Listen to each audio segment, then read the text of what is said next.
ચાલો તો આપણે 2 ડાયમેન્શન એરેની વાત કરતા હતા. ઉદાહરણ તમને આપ્યું છે કે આપણી પાસે 5 કિંમતો છે ટોટલ 10, 20, 30, 40 અને 50. તો આ કિંમતોનો પ્રકાર તમે જો ઇન્ટીજર છે, એટલે કે અપૂર્ણાંક સંખ્યા એક પણ નથી આપેલી. બધી જ કિંમતો કેવી છે? પૂર્ણાંકમાં આપેલી છે, પૂર્ણ સંખ્યા આપેલી છે. બરાબર. એટલે અહીંયા તમારે જો 5 કિંમત છે તો પહેલાં તો તમે શું વિચારશો? ભાઈ 5 વેરિયેબલ મૂકવા પડે, દરેક કિંમતના અલગ અલગ વેરિયેબલ. તો 5 વેરિયેબલ માટે અલગ અલગ જગ્યા ફાળવવી પડે. ઇન્ટીજર પ્રકાર છે એટલે 4 બાઇટ જગ્યા આપવી પડે એક વેરિયેબલ માટે. ટોટલ 5 ચોક 20 બાઇટ જગ્યા અહીંયા ફાળવવી પડે. હવે જગ્યાઓનો પણ વધારે ઉપયોગ થશે. સાથે પ્રોગ્રામિંગની અંદર વેરિયેબલ વધારે ડિક્લેર કરવા પડશે, જગ્યા વધારે રોકશે. તો અહીંયા એરે આપણને મદદરૂપ નીવડે છે કે ભાઈ એક સરખા પ્રકારની જો કિંમત હોય તો તમે એક જ વેરિયેબલ ડિક્લેર કરીને એક સાથે આ બધી જ કિંમતોનો ઉપયોગ કરી શકો છો. પણ કારણ શું કે ભાઈ કિંમતો એક સરખી હોવી જોઈએ, કિંમતનો પ્રકાર એક સરખો હોવો જોઈએ. બરાબર. તો અહીંયા આપણને ઘણો મોટો ફાયદો થવાનો છે એરે દ્વારા. ક્યારે? જ્યારે આપણી પાસે એકથી વધારે કિંમત હોય અને તે કિંમતનો પ્રકાર એક સરખો હોય તો. સમજ પડે છે દરેક જણાને? બરાબર. તો આ પહેલી લાઈન મેં તમને નોટ કરાવી છે, નોટ કરી દેવાની. એરેના તમામ ઘટકો, હવે આપણે કન્ટિન્યુ કરીએ છીએ સેકન્ડ લાઇન ઉપરથી. એરેના તમામ ઘટકો મેમરીમાં એકસાથે લગોલગ સંગ્રહાયેલા હોય છે અને એરેના દરેક ઘટકને એરે વેરિયેબલ સાથે સંકળાયેલ સૂચક સ્થાનાંક એટલે કે ઇન્ડેક્સ પોઝિશન વડે ઓળખવામાં આવે છે. હવે અહીંયા ઇન્ડેક્સ પોઝિશન શું છે હું તમને પછી સમજાવીશ. જ્યારે 1 ડાયમેન્શન એરેની આપણે વાત કરીશું ત્યારે ઇન્ડેક્સ પોઝિશન શું છે હું તમને પછી સમજાવીશ. હવે અહીંયા આપણને એરે બનાવવા માટેના પગલાં આપ્યા છે કે ભાઈ કેટલા પગલાંમાં એરે બનશે. મોસ્ટ ઇમ્પોર્ટન્ટ છે, વેરી ઇમ્પોર્ટન્ટ ક્વેશ્ચન્સ છે કે ભાઈ એરે બનાવવા માટે કેટલા પગલાંની જરૂર પડે. તો અહીંયા જવાબ આવશે 2 પગલાંની જરૂર પડશે. અથવા તમને બીજો સવાલ એવી રીતે પૂછી શકે છે કે ભાઈ એરે બનાવવા માટેના 2 પગલાં નીચેનામાંથી કયા છે. તો તમને અહીંયા નીચે પોઈન્ટ્સ આપ્યા છે. પહેલા પોઈન્ટમાં કહ્યું છે કે ભાઈ એરે ઓબ્જેક્ટ ડિક્લેર કરો, ઘોષિત કરો એટલે ડિક્લેર કરો. તો પહેલું પગલું આવશે. બીજું આવશે એરે ઓબ્જેક્ટની રચના કરો, રચના કરવી એટલે બનાવવું. તો આ 2 પગલાંની અંદર એરે બનાવી શકાય છે. તો આ ધ્યાન રાખવાનું છે. 2 સવાલ તમને આપ્યા છે, ઘણા ઇમ્પોર્ટન્ટ છે, ઉપયોગી છે. હવે રીત આપી છે, પગલાં પણ 2 છે અને રીત પણ 2 છે. ધ્યાન રાખવાનું છે અહીંયા કે એરે ઓબ્જેક્ટ હવે બનાવવું છે તો કેટલી રીતે આપણે એરે ઓબ્જેક્ટને બનાવી શકીએ. તો પહેલું તમને આપ્યું છે કે ભાઈ ન્યૂ પ્રક્રિયક વાપરી અને તેનું કદ જણાવીને કે ભાઈ એરેનું કદ ડિક્લેર કરો, જણાવો. અને ન્યૂ પ્રક્રિયક વાપરીને આપણે એરેને શું કરી શકીએ છીએ? બનાવી શકીએ છીએ. બીજું આપ્યું છે અહીંયા રીત બનાવવાની રીત આપી છે કે સીધા એરેના ઘટકોને પ્રારંભિક કિંમત આપીને, એટલે કે ડાયરેક્ટ એરેની બાય ડિફોલ્ટ શરૂઆતની કિંમત આપી દો અને તમે એરે ડિક્લેર કરી શકો છો, બનાવી શકો છો. તો 2 રીત આપી છે બનાવવા માટેની. ધ્યાનમાં રાખવાનું છે તમારે. બંને પોઈન્ટ્સ અને 4 સવાલ તમને અહીંયા મળી ગયા છે. સવાલ જે તમે આપ્યા એ ઘણા ઇમ્પોર્ટન્ટ છે, પરીક્ષાની અંદર પૂછાય છે, તો નોટ કરવાનું છે. હવે આપણે જોઈએ 1 ડાયમેન્શન એરે. હવે 1 ડાયમેન્શન એરે અને 2 ડાયમેન્શન એરે આપણે જોવાના છે. ચલો 1 ડાયમેન્શન એરે મેં તમને પહેલાં જ સમજાવી દીધું છે. 1 ડાયમેન્શન એટલે એક પરિમાણીય થાય અથવા એક પરિમાણ થાય. ફૂલ ફોર્મ થશે 1 ડાયમેન્શન. 1Dનું ફૂલ ફોર્મ બહુ ઇઝી છે, 1 ડાયમેન્શન થશે. ઉદાહરણ તમને આપ્યું છે કે વેક્ટર કે જેને આપણે એક અથવા તો વધારે અદિશ ચલનો સમૂહ તરીકે ગણીએ છીએ. જો અહીંયા ઉદાહરણ આપ્યું છે. હવે ઉદાહરણ સમજશો એટલે તમને ખ્યાલ આવી જશે. હવે માર્ક 1, માર્ક 2, માર્ક 3, માર્ક 4 અને માર્ક 5 નામના અલગ અલગ વેરિયેબલ છે. મેં તમને 10, 20, 30, 40, 50 કિંમતનું ઉદાહરણ આપ્યું હતું. બરાબર. તો 10, 20, 30, 40 અને 50 આ કિંમતો જે છે એ પૂર્ણાંક આપેલી છે. હવે તેના માટે જુઓ અહીંયા 5 વેરિયેબલ ડિક્લેર કરવા પડે. તો અહીંયા તમને ટોટલ 5 વેરિયેબલ છે તો 5 અલગ અલગ વેરિયેબલનું જ ઉદાહરણ આપ્યું છે. પણ ડિક્લેર કેવી રીતે કરવાનું છે મેં તમને કહ્યું હતું કે ભાઈ ઇન્ડેક્સ વેલ્યુ કોને કહેવાય. બરાબર. તો અહીંયા ઇન્ડેક્સ વેલ્યુ જો તમે માર્ક્સ નામનું ઉદાહરણ આપ્યું છે જેમાં ચોરસ કૌંસ આપ્યો છે અને ચોરસ કૌંસની અંદર તમને કંઈક કિંમત લખેલી છે, તો એ શું હશે? ઇન્ડેક્સ વેલ્યુ કહેવાશે. બરાબર. તો હવે તમને ખ્યાલ આવી ગયો હશે કે ઇન્ડેક્સ વેલ્યુ કોને કહેવાય. તો અહીંયા તમે જે જોવો છો ઉદાહરણમાં માર્ક્સ અને ચોરસ કૌંસમાં કિંમત, જે અંદર કિંમત મૂકી છે જેને ઇન્ડેક્સ વેલ્યુ કહેવામાં આવે છે. તો અહીં તમને ઇન્ડેક્સ વેલ્યુની શરૂઆત જે છે એ કઈ કિંમતથી થાય છે? તો 0થી થાય છે. ધ્યાન રાખજો, એરેની ઇન્ડેક્સ વેલ્યુની શરૂઆત નીચેનામાંથી કઈ કિંમતથી થાય છે? તો 0 આવશે. આ ધ્યાનમાં રાખવાનું છે. એરેમાં અથવા તમને એવું પૂછી શકે એરેની શરૂઆત નીચેનામાંથી કઈ ઇન્ડેક્સ વેલ્યુથી કરી શકાય, તો તમારે ધ્યાન રાખવાનું છે. વિકલ્પમાં લખ્યું હોય 0, 1, 2, 3, 4 આવું લખ્યું હોય તો ધ્યાન રાખવાનું છે 0થી શરૂ થશે. એટલે આ ઉદાહરણ તમારે ધ્યાનમાં રાખવાનું છે. જ્યારે પણ એરે બનાવો છો, 1 ડાયમેન્શન એરે, તો તેની ઇન્ડેક્સ વેલ્યુની શરૂઆત ક્યાંથી કરવાની? 0થી કરવાની છે. તેના સિવાયની કોઈ કિંમત ઉપયોગમાં લેવાની નથી. તો અહીં તમને ટોટલ 5 વેરિયેબલની જગ્યાએ ઇન્ડેક્સ વેલ્યુ તમને અહીં આપી દીધી છે. માર્ક્સ 0, માર્ક્સ 1, માર્ક્સ 2, માર્ક્સ 3 અને માર્ક્સ 4 આપી દીધી છે તમને. બરાબર, તો આ તમારે નોટ કરી રાખવાનું છે. ખ્યાલ આવે છે? ચલો, ફરી એક સવાલ ફરી પાછો તમને મળે છે કે ભાઈ 1 ડાયમેન્શન એરેને ડિક્લેર કરવા માટે, એટલે કે ઘોષિત કરવા માટે કયા કૌંસનો ઉપયોગ કરવામાં આવે છે? તો ચોરસ કૌંસનો ઉપયોગ કરવામાં આવે છે. એટલે કે ચોરસ કૌંસ તમે જુઓ છો ઉદાહરણમાં, એરેના નામ પછી અને ડેટા પ્રકાર પછી આપણે વાપરીએ છીએ. હવે જોજો, હવે મને કોઈ કહેશે કે અહીંયા માર્ક્સ 1 અને માર્ક્સ 2 અને માર્ક્સ 3 અને માર્ક્સ 4 આવું કંઈક લખ્યું છે ચોરસ કૌંસ સાથે, તો એરેનું નામ કોણ હશે? તો ધ્યાન રાખજો, એરેનું નામ જો તમને પૂછવામાં આવે આ પ્રમાણે ઉદાહરણ આપીને, તો તમારે કહેવાનું છે કે ચોરસ કૌંસની આગળ જે લખ્યું હશે ને એ એરેનું નામ હશે. બરાબર, તો આ ધ્યાનમાં રાખવાનું છે. જરૂરી નથી કે અહીંયા માર્ક્સ 1 લખ્યું છે તો માર્ક્સ જ લખશે. પરીક્ષાની અંદર કંઈક બીજો શબ્દ પણ ઉપયોગમાં લીધો હોય એરેના નામ તરીકે. બરાબર, તો આ ધ્યાન રાખવાનું છે. તમને મેં હિન્ટ આપી, ચોરસ કૌંસની આગળ જે લખાણ હશે તે એરેનું નામ બનશે. હવે પરીક્ષામાં કદાચ એ પણ લખે, અથવા તો માર્ક્સ પણ લખે, અથવા તો બી પણ લખે, અથવા તો કંઈક બીજું લખશે, રોલ નંબર લખશે, આવું લખી શકે છે. એટલે આ બાબત ધ્યાનમાં રાખવાની તમારે. બરાબર, તો ચોરસ કૌંસની અંદર ઇન્ડેક્સ વેલ્યુ લખવામાં આવશે. ચોરસ કૌંસની આગળ બરાબર આગળ લખ્યું હશે એ એરેનું નામ હશે. ખ્યાલ આવે છે? અને નીચે વાક્ય રચના તમને આપી છે. વાક્ય રચના ખાસ નોટ કરવાની છે. એરેની વાક્ય રચના નીચેનામાંથી કઈ છે? આવો સવાલ પૂછશે. જો, તો અહીંયા 2 વાક્ય રચના આપેલી છે. બંને વાક્ય રચનામાં શું તફાવત જોવા મળે છે એ ખાલી સમજી લો.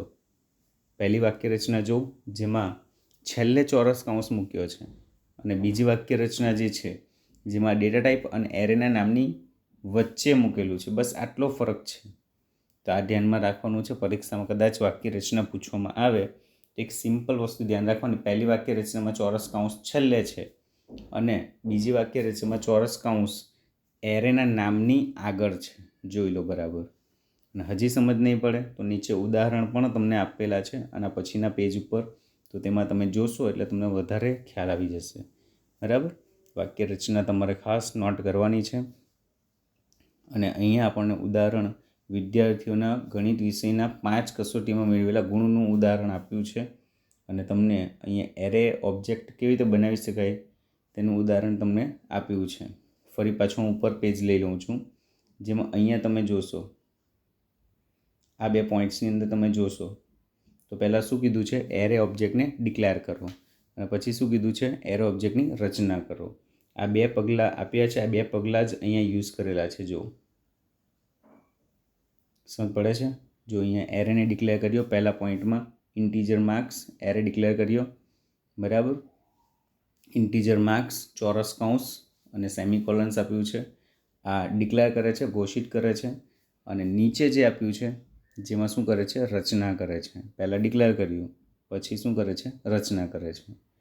તો આ તમારે ધ્યાનમાં રાખવાનું છે ઉદાહરણ. અને હજી નહીં સમજ પડે તો અહીંયા કમેન્ટ આપી છે. કમેન્ટમાં પણ જો સમજૂતી આપી છે, declare array object, create array objects. સમજ પડે છે? બરાબર, તો આ બાબત ધ્યાનમાં રાખવાની છે દરેક જણાએ. ઘણું ઉપયોગી છે આગળ કમ્પ્યુટર ફિલ્ડની અંદર. તો આ ટૉપિક બરાબર સમજી લેવાનું. હવે જો મેં તમને કહ્યું હતું ને કે ભાઈ ઉદાહરણ આપશે, તો અહીંયા ઉદાહરણ આપેલું છે. બરાબર, ફરી હું ઉપરના પેજ ઉપર લઈ જાઉં. આ 2 પોઈન્ટ્સ ઉપર ઓબ્જેક્ટ, એરે ઓબ્જેક્ટ 2 રીતે બનાવી શકાય.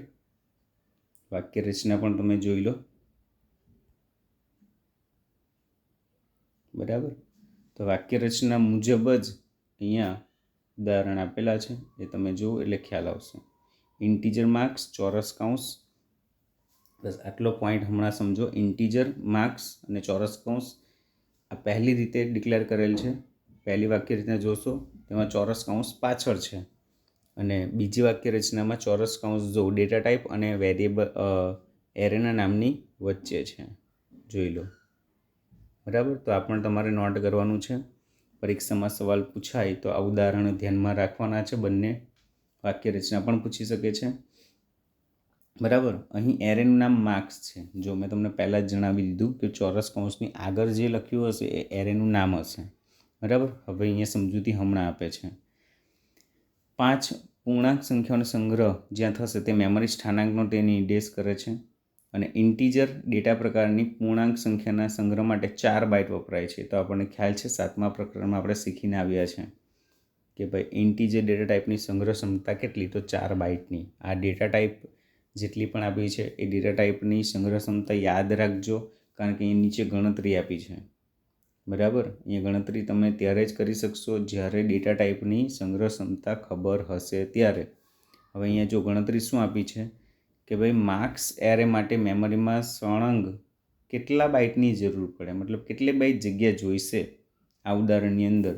તો તમને ખબર છે તમારી પાસે 5 કિંમત છે. બરાબર. 5 કિંમત છે, તો 5 કિંમત માટે કેટલી જગ્યા જોઈશે, અને ડેટા પ્રકાર તમારે જોવું પડશે કે ડેટા પ્રકાર શું છે. ઇન્ટીજર છે, ઓકે, તો 4 બાઇટ આવશે. ડેટા પ્રકાર જે હોય તે અહીંયા મલ્ટીપ્લાય કરવાનું છે કિંમતના કુલ કિંમત સાથે.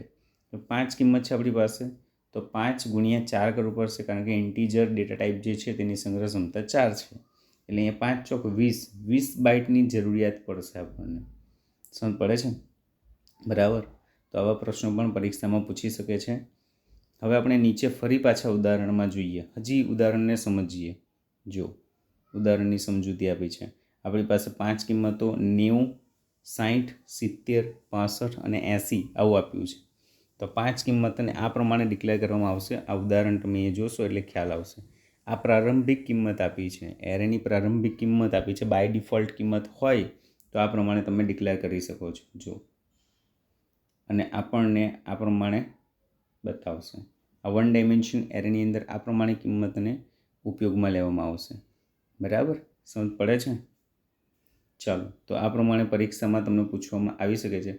હવે એક સવાલ હું તમને કંઈક નવો આપું છું. અહીંયા તમને પરીક્ષામાં આ પ્રમાણે ઉદાહરણ આપી દેશે. બરાબર. આ પ્રમાણેનું ઉદાહરણ આપી દીધું છે. હવે તમને એવું પૂછવામાં આવશે કે ભાઈ માર્ક્સ ઇન્ડેક્સ વેલ્યુ 2 ની કિંમત શું હોઈ શકે. તો અહીંયા તમને ખબર હોવી જોઈએ કે ભાઈ આ ઉદાહરણ જે આપ્યું છે ઉપર, જેમાં માર્ક્સ 2 નામના ઇન્ડેક્સની કિંમત અહીંયા શું આવી શકે. તો અહીંયા જવાબ આવશે 70 આવશે. બરાબર. કારણ કે માર્ક્સ 2 એરેની શરૂઆત ક્યાંથી થાય, 0થી થાય છે. તો 0 હશે તો 90 ગણાય, 1 હશે તો 16 ગણાય, મતલબ 60 ગણાય, અને 2 હશે તો 70 ગણાશે. બરાબર. આ પ્રમાણે તમારે ધ્યાન રાખવું પડશે. જો ખબર હશે ઇન્ડેક્સની કિંમત 0થી શરૂ થાય છે, જો ઉપર પણ અહીંયા સમજૂતી આપી છે કે ભાઈ ઇન્ડેક્સની કિંમત 0થી શરૂ થાય છે. બરાબર. તો આ પ્રમાણે પણ પરીક્ષામાં સવાલ તમને પૂછી શકે છે. જો અહીંયા ફરી સમજૂતી આપી છે 9.1ની, જે તમને હમણાં મેં સમજાવ્યું છે. ખ્યાલ આવે છે? બરાબર. કોઈને સમજ ન પડી હોય તો જણાવજો.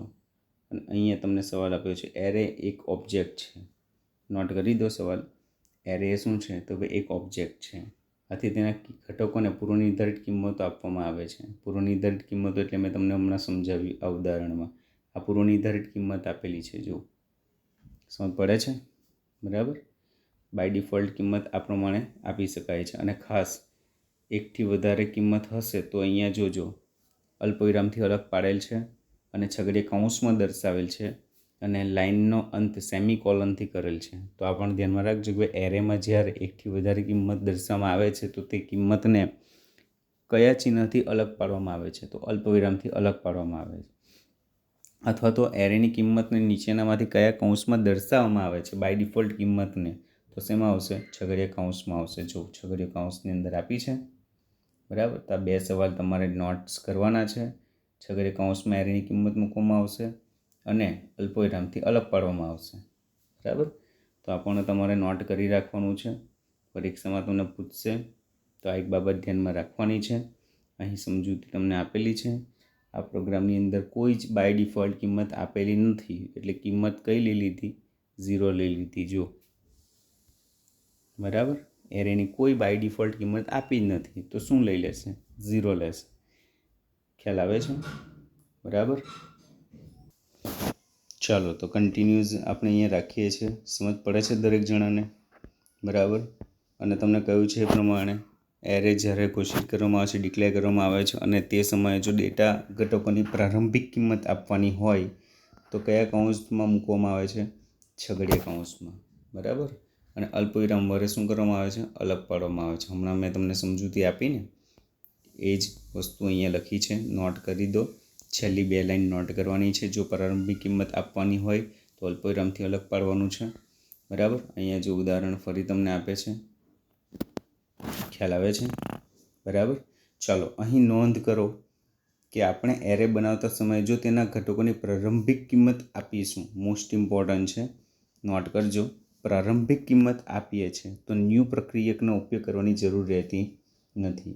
એટલે તમારે ધ્યાન રાખવાનું છે કે જો તમારી પાસે બાય ડિફોલ્ટ આ પ્રમાણે કિંમત હશે અને જો બાય ડિફોલ્ટ કિંમતો તમે મૂકશો તો ન્યૂ પ્રક્રિયકનો ઉપયોગ કરવાની જરૂર રહેતી. ચાલો તો આપણે આ બાબત ધ્યાનમાં રાખવાની છે કે જો આપણી પાસે પ્રારંભિક કિંમત હશે તો આપણે ન્યૂ પ્રક્રિયકને વાપરવાની જરૂર નથી. બરાબર. એરેનું કદ કૌંસમાં પેલી કિંમતની સંખ્યા બરાબર છે, એટલે તમે કૌંસમાં જેટલી કિંમત મૂકશો એટલું કદ એ લઈ લેશે. એટલે આપણે અહીંયા ન્યૂ પ્રક્રિયક મૂકવાની જરૂર નથી. તો આ એક પોઈન્ટ નોટ કરવાનો છે. નોંધ કરવાનો 2 લાઈનનો પોઈન્ટ્સ આપ્યો છે, નોટ કરી દેજો. બરાબર. ચલો અહીંયા ફરી પ્રોગ્રામ્સની અંદર સમજૂતી આપી છે. જો અહીંયા તમારી પાસે અલગ અલગ એરેની કિંમતોનો ઉપયોગ કરતો પ્રોગ્રામ્સ આપ્યો છે. તમને સમજૂતી આપી છે. ઉપરના 3 એરે જે છે, માર્ક 1, માર્ક 2, માર્ક 3, જેમાં કોઈ જ કિંમત નથી તો શું લઈ લીધું છે? જો 0 લઈ લીધું છે. અને માર્ક 4 અને માર્ક 5 નામના એરેની અંદર શું કર્યું છે કે તમારી પાસે કિંમત તમે ડિક્લેર કરી છે. બરાબર. પ્રારંભિક કિંમત, તો તે કિંમતને અહીંયા રજૂ કરીને બતાવે છે. સમજ પડે છે આ પ્રોગ્રામ્સની અંદર? બરાબર. તો આ સમજૂતી તમને આપી છે પ્રોગ્રામ દ્વારા. ક્લિયર? બરાબર. તો આ વસ્તુ ધ્યાનમાં રાખવાની છે. ચાલો હવે અહીં તમને પ્રોગ્રામ્સની અંદર સમજૂતી આપી છે. બરાબર. ખ્યાલ આવે છે?